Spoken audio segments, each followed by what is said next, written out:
think it's important when deconstructing this question to really think about what's the concept of platform, right? And I think in an abstract way, you could say a platform is an ecosystem whereby you connect value providers with value consumers, right? That's a little bit high level.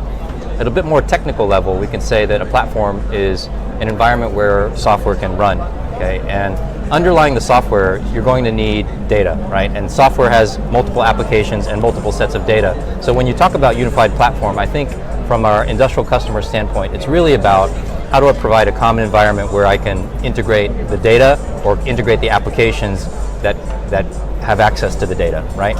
And on the enterprise, on the front office side of the house, with the ERP and with CRMs and marketing automation, this has largely happened or is happening. It's a little bit more advanced.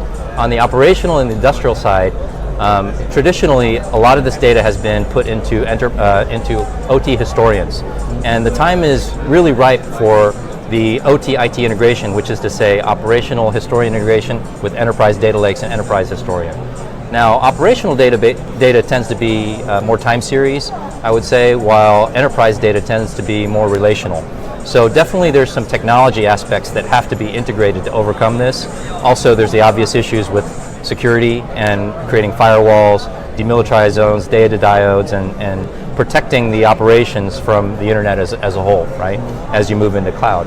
But what we've discovered is, in fact, it's not purely a technology issue. In fact, unifying data and unifying applications is often about silos of communications. And in 1967, there was a computer scientist named Melvin Conway who observed something that's now called Conway's Law. It's the observation that in large organizations, the IT systems tend to be mirrors of the communication structures of those companies. So essentially, when you have silos or islands of information, it's actually a reflection of silos of communication in the company. So these cultural issues are, in combination with the technologies issues, ones that Yokogawa really strives to work with our customers to solve. And only through solving the human element and the technology elements together can we achieve the unified platform that you're asking about.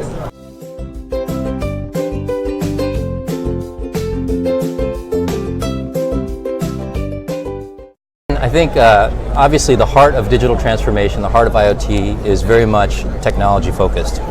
But technology is really just an enabler, right? And it's a very powerful enabler.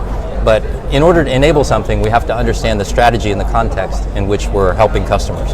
And so the way that Yokogawa helps customers is very much through a consultative, what we call a co-innovation approach. In fact, that's part of the reason why we acquired a company called KBC Technologies, who are specialists in chemicals and oil and gas space, to consult with customers and guide them through this journey from business strategy and business requirements through technology evaluations. We hold discovery workshops and then ultimately guide them hand by hand, hand in hand, through end-to-end consultation and solution delivery.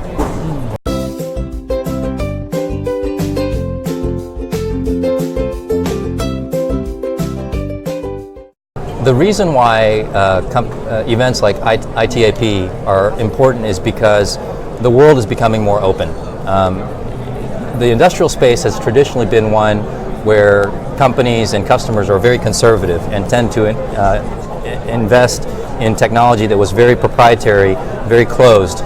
But because of the new age of IT, we have open architecture, we have the benefits of open innovation and agile development exceed the risks and the traditional mindset, right?